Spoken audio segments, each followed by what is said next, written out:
On dit de lui qu'il était timide, mais très intelligent à l'école. À 34 ans, le capitaine Traoré a réussi à prendre le pouvoir à la suite d'un coup d'État. Beaucoup lui prêtent des ressemblances avec Thomas Sankara. Mais qui est-il réellement, ce jeune capitaine? On en parle ici. Mais ça reste entre nous.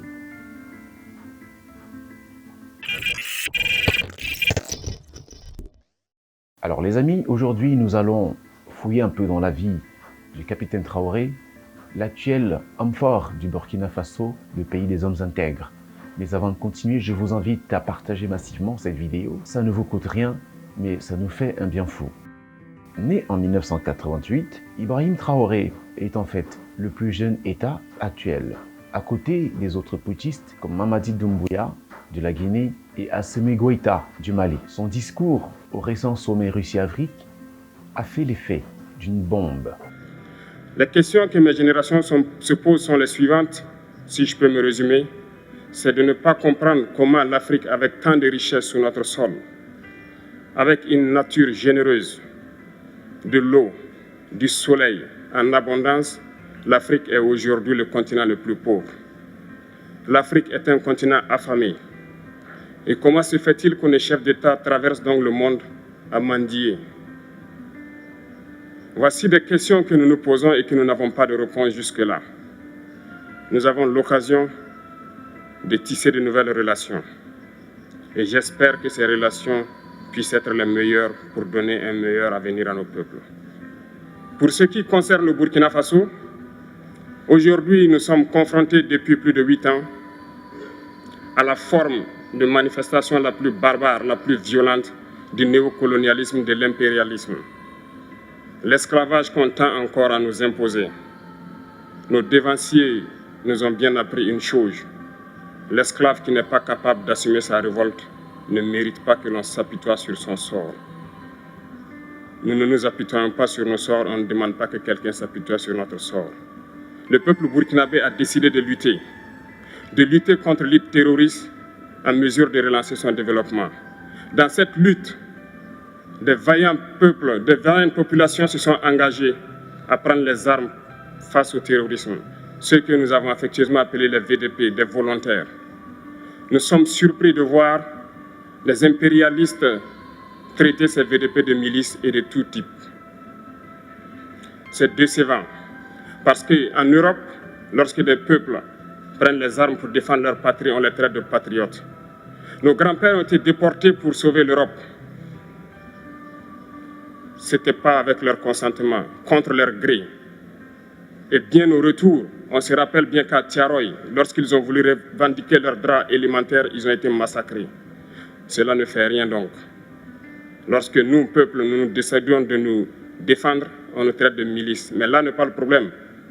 Ce qui est le problème, c'est de voir des chefs d'État africains qui n'apportent rien à ces peuples qui se battent, mais qui chantent la même chose que les impérialistes en nous traitant de milices, en nous traitant donc d'hommes qui ne respectent pas les droits de l'homme. De quels droits de l'homme parle-t-on? Nous nous offusquons contre cela et c'est honteux. Il faut que nous, chefs d'État africains, nous arrêtons de nous comporter donc en marionnettes qui dansent à chaque fois que les impérialistes tirent sur les ficelles. Hier, le président Vladimir Poutine a annoncé donc l'envoi de céréales en Afrique. Nous sommes bien contents. Nous lui disons merci pour cela. Mais aussi, c'est un message passé à nous, chefs d'État africains, parce qu'au prochain forum, nous ne devrons pas venir ici sans avoir assuré, pour ceux qui ne connaissent pas la guerre, l'autosuffisance alimentaire de nos peuples. Nous devons prendre l'expérience de ceux qui ont pu déjà atteindre cela en Afrique, tisser de bonnes relations ici et tisser de meilleures relations avec la Fédération de Russie pour pouvoir assouvir les besoins de nos populations. Une chose que dénonçait déjà son dévancier plus de 30 ans plus tôt. L'aide alimentaire que nous avons reçue, malheureusement, au lieu de nous aider à nous développer, nous a maintenus dans une mentalité d'assister. Chaque jour, on tend la main pour demander à manger. Ça, c'est mauvais. Deuxièmement, l'aide alimentaire fait que les paysans de chez nous qui auraient pu produire ne peuvent plus produire parce que quand ils produisent, ils n'arrivent plus à vendre. C'est les surplus des paysans des autres pays qu'on nous amène ici. Nous, nous demandons autre chose. Celui qui veut nous aider vraiment peut nous donner des charrues ou des tracteurs, des engrais, des insecticides, des des tuyaux, des arrosoirs, des barrages, des forages. Voilà, ça c'est de l'aide alimentaire. Mais celui qui nous amène les sacs de blé, de mil, de maïs ou du lait, celui-là ne nous aide pas. Il nous gave comme on gave les oies. Pour pouvoir vendre l'oie, pour qu'elle soit lourde, pesante qu'on puisse la vendre. Ça, c'est pas nous qui cherchent, c'est leur argent qu'ils cherchent. Ce n'est pas l'aide, ça. Ibrahim Traoré n'est pas un hasard de l'histoire. Après des études de géologie à l'université publique de Ouagadougou, c'est en 2010 qu'Ibrahim Traoré rejoint les rangs de l'armée burkinabé. 2 ans plus tard, en 2012, Ibrahim Traoré est sous-lieutenant. Devenu lieutenant en 2014, il est affecté au régime d'artillerie de Kaya. C'est en 2020 qu'il devient capitaine. Entre-temps, il participe à de nombreuses opérations contre le djihadisme et le terrorisme qui sévissent dans le Sahel. Au fil des mois, cependant, la situation se dégrade. Jusqu'à ce 24 janvier 2022 et le coup d'État militaire contre le président Roch Marc Christian Kaboré, qui était alors au début de la 2e année de son second mandat, suite à la présidentielle remportée en novembre 2020. À l'époque, le capitaine Traoré, surnommé chef d'État, fait partie des jeunes qui procèdent à l'arrestation du président Roch Marc Christian Kaboré. Puis ils mettent en place le MPSR, dirigé par le lieutenant-colonel Paul-Henri Damiba. Ce dernier devient d'ailleurs le président du Burkina Faso suite à la signature d'une charte de la transition.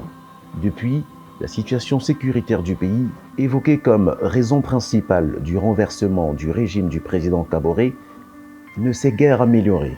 Les attaques terroristes sont quotidiennes et les pertes en vies humaines sont considérables dans l'armée comme au sein des populations civiles. C'est donc dans ce chaos que le capitaine Ibrahim Traoré décide de prendre en main le destin du pays des hommes intègres. Il renverse son ancien camarade, le lieutenant-colonel Paul-Henri Damiba, le 30 septembre, non sans l'avoir accusé de n'avoir pas tenu sa promesse de réprimer l'insurrection islamiste qui mine le Burkina Faso depuis 2015. Peuple du Burkina Faso, face à la dégradation continue de la situation sécuritaire, nous avons décidé ce jour 30 septembre 2022 de déchoir le lieutenant-colonel Damiba du pouvoir d'État. Le capitaine Traoré Ibrahim est nommé président du MPSR pour compter de ce jour. Pendant la courte période au pouvoir du lieutenant-colonel Damiba, les attaques de militants islamistes, certains d'entre eux liés au groupe État islamique et à Al-Qaïda, se sont multipliées au Burkina Faso, alors qu'ils s'emparaient de territoires dans les zones rurales et encerclaient les villes, laissant à l'État le contrôle de seulement environ 60% du pays, selon certaines estimations. Jusque-là, le jeune capitaine Ibrahim Traoré était le commandant du régime d'artillerie de Kaya, chef-lieu de la région centre-nord du Burkina Faso, situé à une centaine de kilomètres du nord de Ouagadougou, la capitale. Un poste qu'il occupait depuis mars 2022 et auquel il avait été nommé par l'ex-homme fort du pays, le lieutenant-colonel Damiba. Et lorsqu'il est désigné comme le meneur des putschistes, certains s'empressent de faire des rapprochements entre lui et Thomas Sankara, et ce, sur plusieurs points. Ils sont tous les deux capitaines, ils ont tous les deux 34 ans, ils arborent tous les deux le fameux béret rouge, ils sont tous deux arrivés au pouvoir par un putsch, et surtout, cette force verbale qui était l'arme la plus fatale de Thomas Sankara. Moi, je me pose la question, est-ce qu'on se demande d'où vient le terrorisme? Pourquoi le terrorisme? Tout n'est pas terrorisme. Nous avons contribué, quand je dis nous, c'est la société, contribué à ce que cette situation arrive. Mais j'ai marché à travers une partie du Sahel. Je ne dis pas rouler, marcher à pied à travers le Sahel. Donc j'ai pris le soin de bien voir ce que c'est que le Sahel. Et je ne suis pas sûr que ici vous l'avez fait. J'ai marché de Gorom, passant par Oursi, aller à Déhou, Tinakov, Tinassan, revenir sur Marcoy. Cette partie, on l'a fait. On a vu comment les gens vivent là-bas. On l'a fait, ça vaut 10 ans de cela. Et c'était prévisible que cette situation va arriver. Ça veut dire que c'est nous qui avons créé cette situation, la gouvernance. il faut qu'on se dise cette vérité. On a tout fait pour abandonner certains peuples à cause de nos intérêts égoïstes. Quelque temps seulement après le putsch, le gouvernement de Ibé donnera 1 mois aux soldats français stationnés près de la capitale depuis près de 12 ans pour partir. Le capitaine se tourne désormais vers la Turquie et la Russie, nouveaux alliés politiques et stratégiques. La coopération existe depuis longtemps, mais là, on est en train d'aller plus loin. Nous sommes satisfaits parce que l'on arrive à échanger sur ce que nous cherchons comme moyen, accompagnement. C'est franc. C'était félicité le jeune chef d'État. Voilà la brève histoire du capitaine Ibrahim Traoré. Maintenant, tous les regards sont tournés vers l'avenir. Qu'adviendra-t-il de ce Burkina Faso que nous aimons tant dans cette Afrique nôtre? À en juger par l'histoire, on peut avoir quelques prédictions. Et nous ne demandons qu'à être démentis par l'avenir.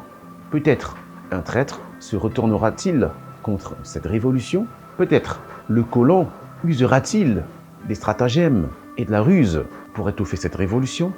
Peut-être, comme par le passé, avancera-t-il des prétextes humanitaires pour justifier une quelconque intervention militaire? Peut-être abandonnera-t-il, ce qui est peu probable, mais seule l'histoire nous le dira. Vous savez ça maintenant? Mais ça reste entre nous. Chut. Ne dites à personne.